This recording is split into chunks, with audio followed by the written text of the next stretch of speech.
प्यारे दोस्तों, प्रगति education zone में आपका स्वागत है।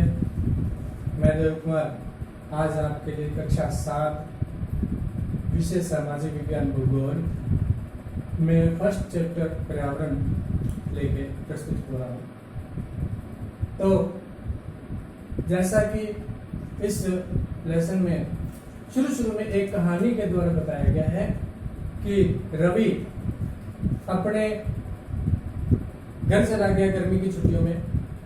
घर जाने के बाद जब वो वापस विद्यालय आते हैं तो विद्यालय में आने के बाद वो देखता है कि हमारा खेल का मैदान, जहाँ जो कि विद्यालय का एकमात्र खेल का मैदान था, उस मैदान में बड़े बड़े खड्डे खोदे गए हैं। वहाँ निर्माण सामग्री जैसे ईंट, पत्थर, सीमेंट आदि पड़े हैं और कुछ मजदूर लोग काम कर रहे हैं। जब वह ये देखता है तो वह बहुत दुखी होता है और वहाँ आसपास काम कर रहे लोगों से पूछता है कि यहाँ क्या हो रहा है। तो वो लोग बताते हैं कि यहाँ बहुत बड़ी इमारत यानी भवन बनेगा। तो रवि ये सुनकर बहुत दुखी होता है क्योंकि उसके खेलने के लिए वो खेल का मैदान इकलौता था विद्यालय में, जहाँ की घास हरी हरी मुलायम घास, गेंदे के फूल, गुलाब के फूल और साथ में उन फूलों पर मंडराते हुए विभिन्न प्रकार की विभिन्न रंगों की तितलियां जो उनके बच्चों के मन मोह लेते थे। तो इस प्रकार से फिर रवि अपने दुखी मन से कक्षा में पहुंचता है, अपने सहपाठियों से बात करता है इस विषय में, कक्षा अध्यापक से बात करता है, उसके विद्यालय के प्रधानाचार्य भी अपने दुखी मन से प्रार्थना सभा में बताते हैं कि इस खेल के मैदान पर अब एक बड़ा भवन बनने जा रहा है, बड़ी इमारत बनने जा रही है। तो इस तरीके से फिर रवि अपने कक्षा अध्यापक से पूछता है कि आखिर पर्यावरण क्या है। तो पर्यावरण, जैसा कि हम इस ब्लैक बोर्ड पे हम समझते हैं कि पर्यावरण क्या है, हमारे आसपास, हमारे चारों तरफ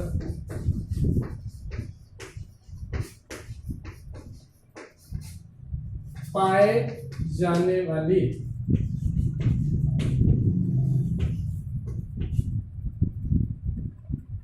सभी प्रकार के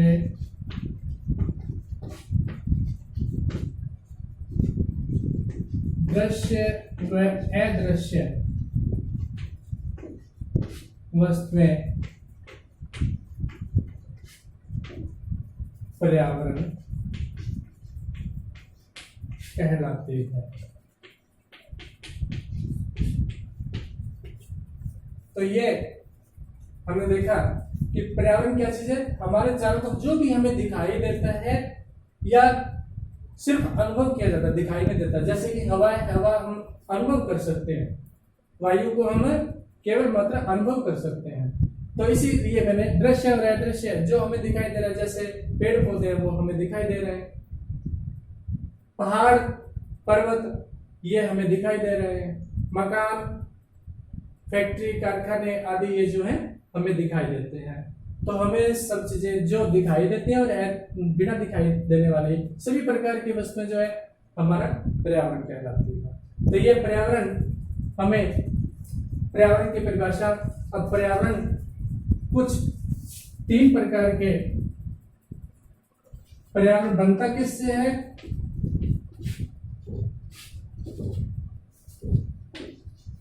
स्थलमंडल,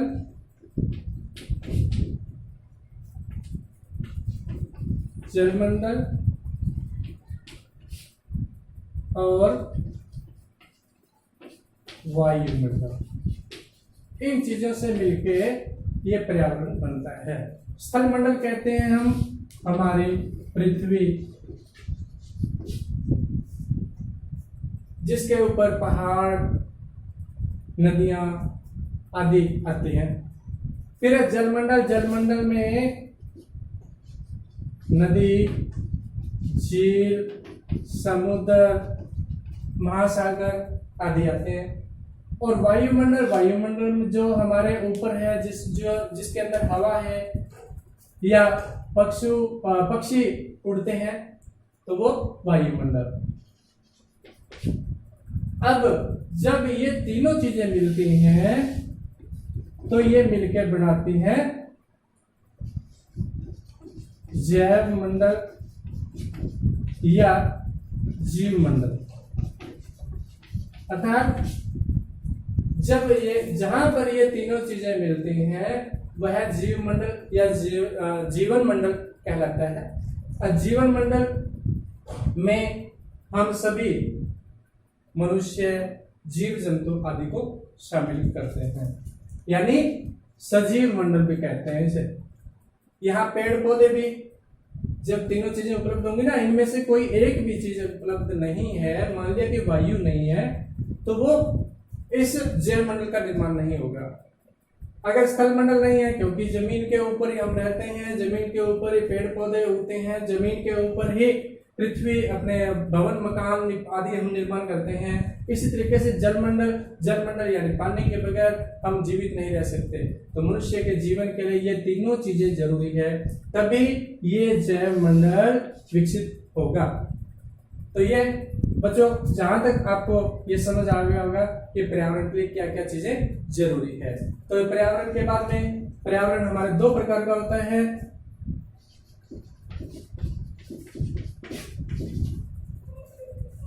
एक तो मानवीय पर्यावरण और दूसरा है प्राकृतिक पर्यावरण।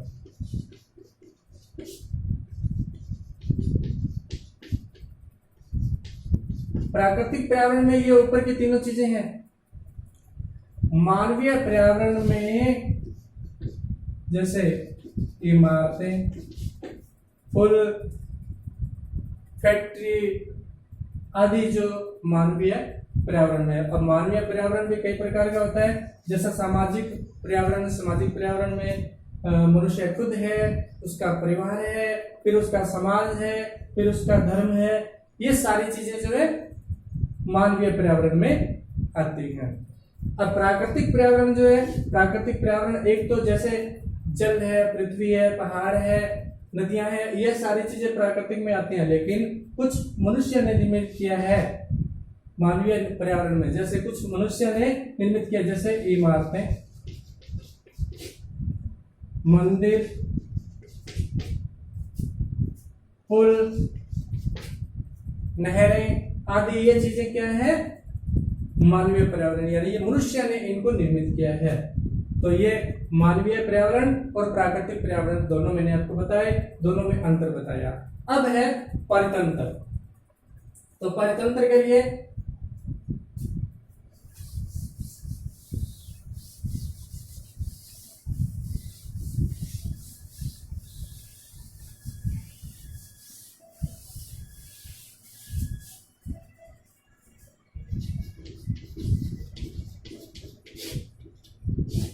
परितंत्र मनुष्य अपनी प्राकृतिक, भौतिक और रासायनिक क्रियाएं करता है जो भी हमारे पास उपलब्ध है। तो इन्हीं से मिलके अपनी जरूरतों को पूरा करने के लिए मनुष्य भौतिक और रासायनिक क्रियाएं करता है, तो उससे परितंत्र निर्माण होता है। तो ये हमारे पास इसी तरीके से हमारे पास ये उपलब्ध है। अब मेरे पास आपकी बुक जो है, बुक में आपके देखिए पहले पर्यावरण के विभिन्न घटक जो कि इस तरीके से अनुभव होते हैं। यहाँ हमारे पास पर्यावरण के घटक प्राकृतिक में है हमारे पास जलमंडल, वायुमंडल, स्थल मंडल। अब इन तीनों के निर्माण से, तीनों के सहयोग से चौथा मंडल जो बनता है, जिसको जैव मंडल बोलते हैं या सजीव मंडल, तो ये प्राकृतिक में आते हैं।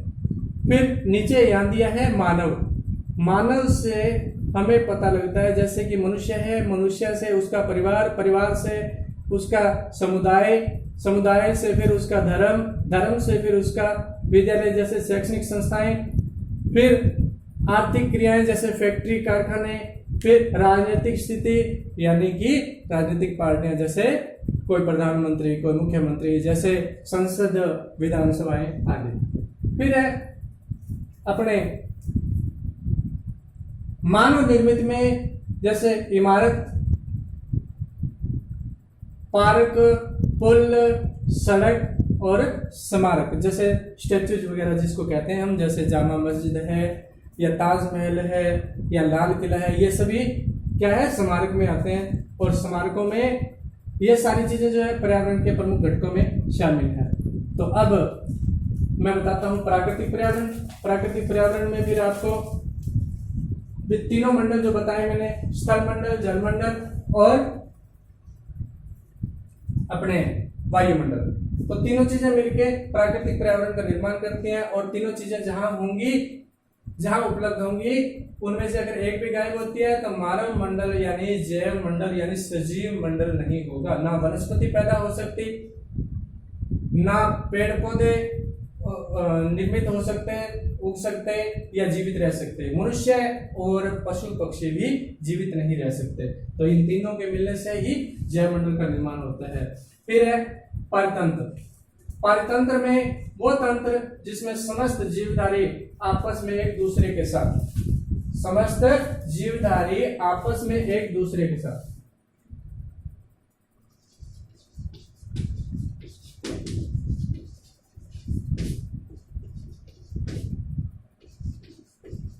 सभी जीवधारी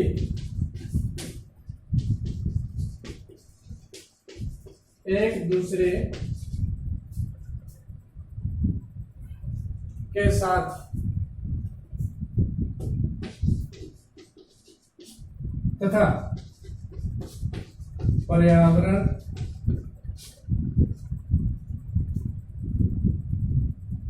के भौतिक व रासायनिक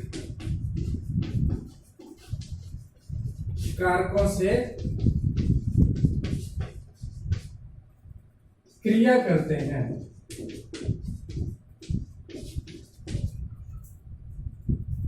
जिससे वे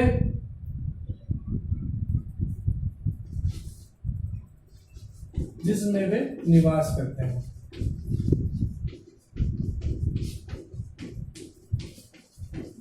अब जैसे मनुष्य खेती करता है तो खेती भी उसकी भौतिक व रासायनिक क्रियाओं में शामिल है,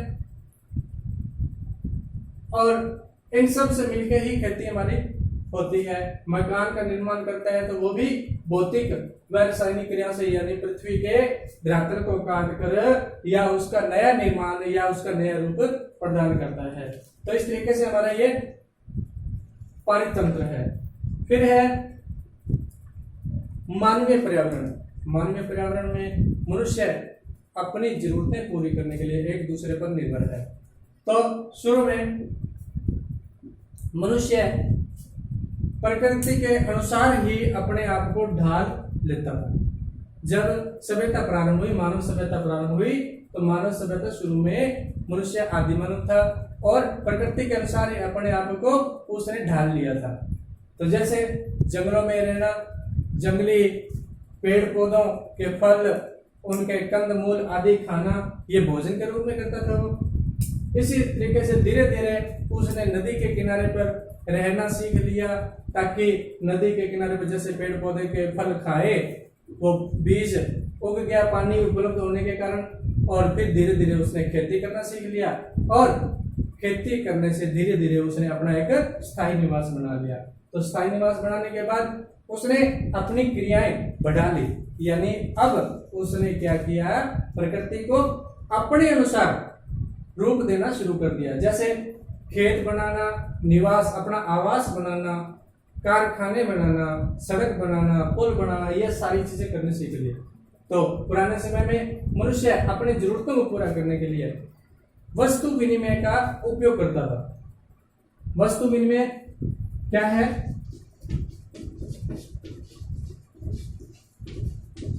वस्तु विनिमय में मनुष्य अपनी जरूरतें पूरी करने के लिए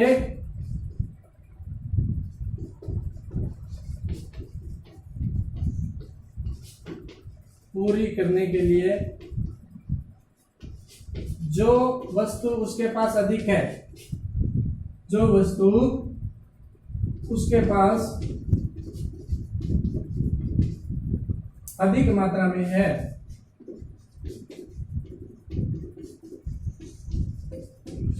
वह दूसरे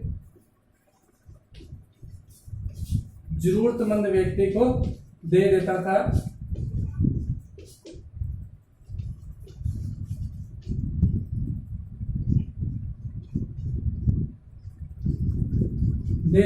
और अपनी जरूरत की वस्तु से ले लेता है।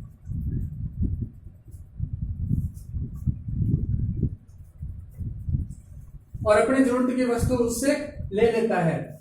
तो इस प्रकार से इसी को हम वस्तु विनिमय कहते हैं। और अपनी जरूरत की वस्तु उस व्यक्ति से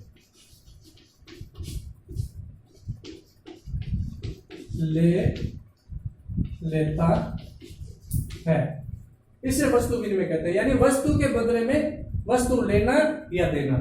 तो यह वस्तु विनिमय का रूप था। अब धीरे धीरे उसने अपने इसी वस्तु विनिमय को मुद्रा विनिमय में बदल लिया। तो मुद्राएं कोई अचानक से, ये जो आज हम मुद्रा का यूज कर रहे हैं वही मुद्रा अचानक से नहीं हुई।